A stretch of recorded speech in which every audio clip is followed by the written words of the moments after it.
가난. 논리적으로 생각한다면 빈민가에서 태어난 단순한 사람이 어떻게 부자가 될 수 있을까? 범죄를 통해 부자가 되는 경우나 하룻밤 사이에 백만장자가 되는 동화 따위는 고려에 넣지 않기로 하자. 상식에 근거해서 논리적으로 생각해서는 이에 대해 아무런 그럴듯한 결론이 나오지 않는다. 그렇다면 일상적인 논리가 당신에게 무슨 소용이란 말인가? 트랜서핑은 상식의 틀 속에는 들어가지 않는다. 그러나 다시 말하지만 트랜서핑은 불가능해 보이는 것을 이룰 수 있게 한다. 논리적으로 행동하면 그에 따른 결과를 얻는다. 누군가가 궁핍 속에 태어났다면 그는 가난한 생활 환경을 만날 것이다. 그래서 그는 거기에 익숙해지고 자신의 비참한 삶의 주파수에 동조된 에너지를 방사할 것이다. 자신의 가난에 대해 오직 혐오감을 느끼고 부자들을 부러워하고 잘 살고 싶은 욕망만을 느낀다면 번영의 인생 트럭으로 옮겨가는 것은 대단히 어려울 것이다. 아니, 만일 당신이 이 세 가지 외에는 다른 것을 느낄 수가 없다면 부자가 되는 트랙으로 옮겨가기란 실제로 불가능하다고 하겠다. 왜 그런지 살펴보도록 하자. 모든 아이가 이 세상에 와서 최초로 발견하는 사실 중 하나는 아마도 이런 것이리라. 뭔가를 원하지 않는다는 사실만으로는 아직 그로부터 해방된 것이 아니라는 사실 말이다. 때로 그 영혼은 절망 속에서 이렇게 외친다. 나는 그걸 원하지 않아. 난 그저 그게 싫을 뿐이야. 왜 나를 가만놔주지 않는 거야? 왜 내겐 늘 이런 일만 일어나는 거야? 아이들뿐만 아니라 어른들도 열이 나면 이런 식의 의문을 혼자서 던져보곤 한다. 원하지 않는데도 그럴수록 자꾸만 그런 일이 일어나는 이런 상황을 받아들이기란 정말 어렵다. 그것은 싫어하면 싫어할수록 가는 데마다 따라온다. 자신의 가난, 직업, 신체적 결점, 이웃, 길거리의 불황자들, 알코올 중독자, 마약 중독자, 개, 도둑, 범죄자, 무례한 젊은이들, 정부 등등을 미워할 수도 있다. 그런데 뭔가를 미워하면 할수록 그것을 삶 속에서 더 자주 마주치게 된다. 그리고 당신은 그 이유를 이미 알고 있다. 그것이 당신을 건드리면 당신은 그것에 대해 생각하게 되고 그 결과 당신은 원하지 않는 그것이 널려있는 인생 트랙과 같은 주파수의 에너지를 방사하게 되는 것이다. 이 에너지가 호감과 비호감 중에서 어느 방향을 취하든 그것은 중요하지 않다. 싫어하는 쪽이 더 강한 감정이기 때문에 그쪽이 오히려 더 효과적이다. 한편 당신에게 불쾌한 것은 모두가 당신에게 파괴적인 펜들럼이 된다. 그리고 바로 그 이후로 당신의 감정적 고통은 펜들럼을 더욱 높이 흔들어 놓는다. 마지막으로 당신이 그것을 극구 혐오한다면 그것은 곧 잉여 포텐셜이 만들어지고 있음을 의미한다. 균형력은 당신을 공격할 것이다.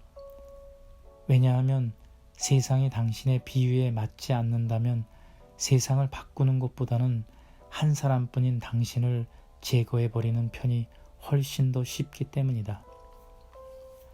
삶에 대한 부정적인 태도 속에 해로운 것들이 얼마나 많은지를 보라. 궁핍하게 태어난 사람의 이야기로 돌아가 보자. 그에게는 부자가 되겠다는 꿈이 있다. 그러나 알다시피 꿈꾸는 것만으로는 아무것도 바뀌지 않는다. 당신은 소파에 누워 게으름을 피우며 이렇게 생각할지 모른다. 딸기를 먹으면 참 좋겠는데 하지만 그걸 어떻게 구한담? 겨울이라서 그건 불가능해. 가난한 사람들은 실제로 이와 같은 식으로 부자가 되는 꿈을 꾸고 있다. 원하는 것을 얻기 위한 행동을 취할 준비가 되어 있지 않은 한 그것을 얻지 못한다. 그는 어차피 거기서 아무것도 얻을 게 없으리라고 확신하고 있기 때문에 아무런 행동도 하지 않는다. 이것은 악순환의 고리다. 원하는 것 자체만으로는 아무런 힘도 없다. 그것은 손가락 하나도 움직일 수 없다.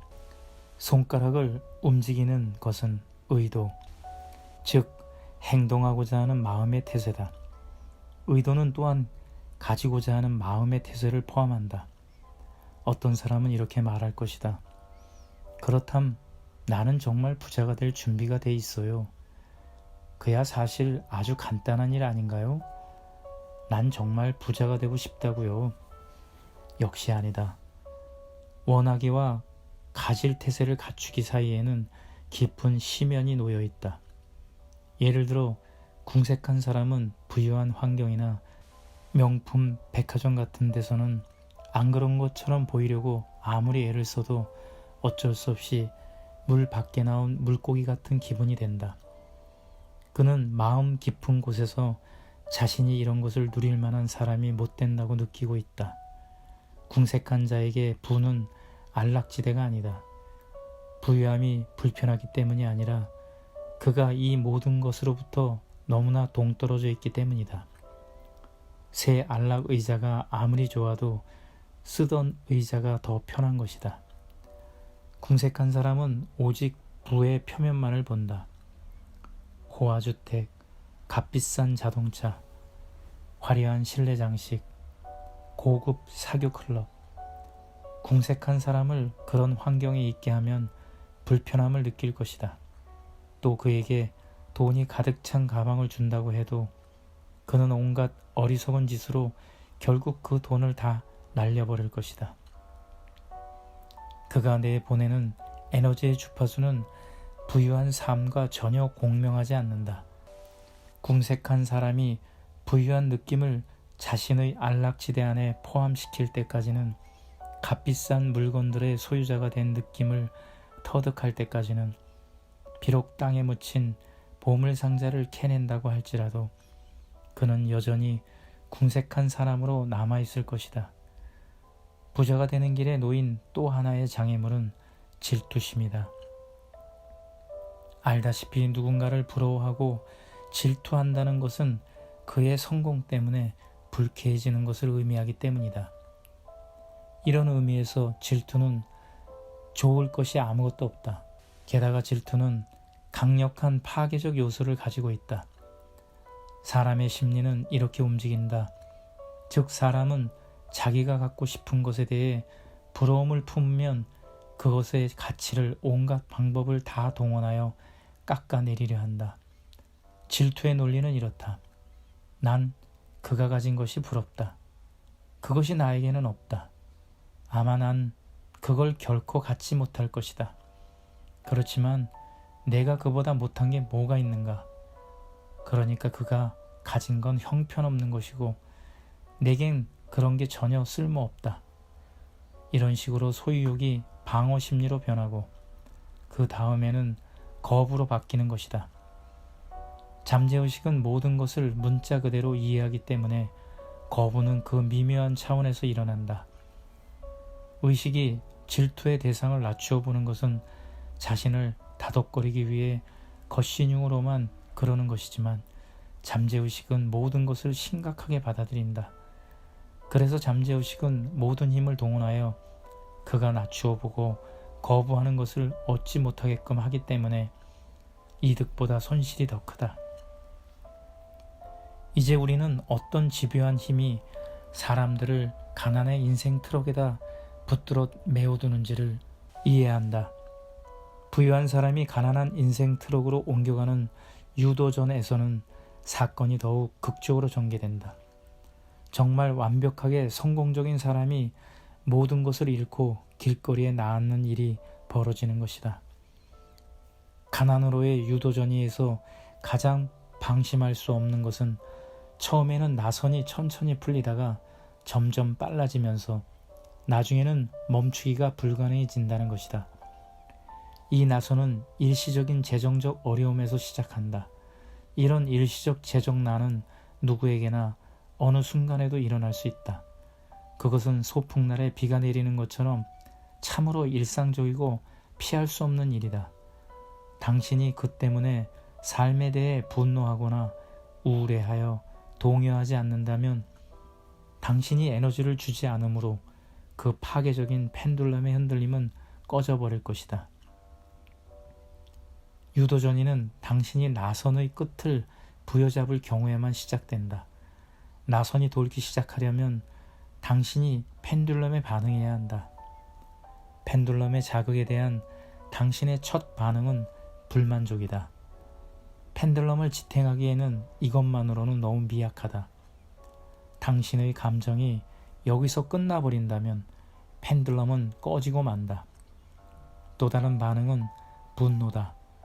이 감정은 좀 더 강해서 펜듈럼은 다시 기운을 차리고 누군가가 당신의 경제적 문제에 대해 비난을 가하리라는 정보를 보내준다. 이 두 번째 자극에 대해 당신은 그 상대방을 향한 부정적인 말이나 행동으로서 반응할 것이다. 이 시점이면 파괴적 펜듈럼은 이미 완전히 기운을 차려서 나선의 새 분지가 형성되기 시작한다.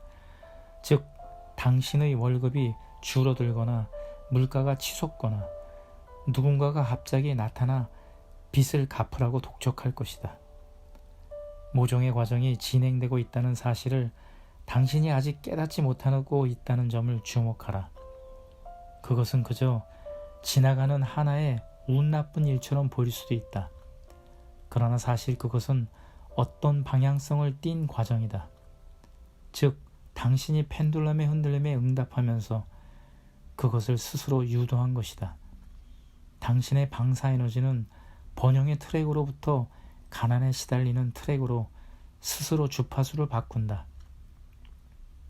그리하여 당신은 이 새로운 매개 변수에 상응하는 트랙으로 옮겨가게 되는 것이다. 요약하겠습니다. 결론 내리겠습니다. 습관적으로 펜듈럼의 게임을 받아들일 때마다 꿈을 깨듯 정신을 차리라.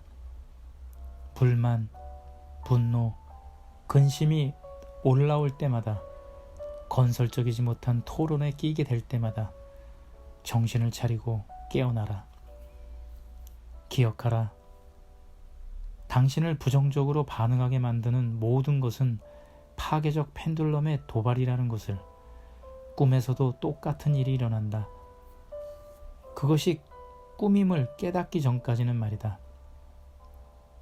당신은 다른 누군가의 손에 매달려 있는 꼭두각시 인형이다. 그리고 악몽에 시달리고 있는 것이다. 꿈에서 깨어나 이런 망상들을 흔들어 떨쳐버리고 게임의 진실한 본질을 깨달으라.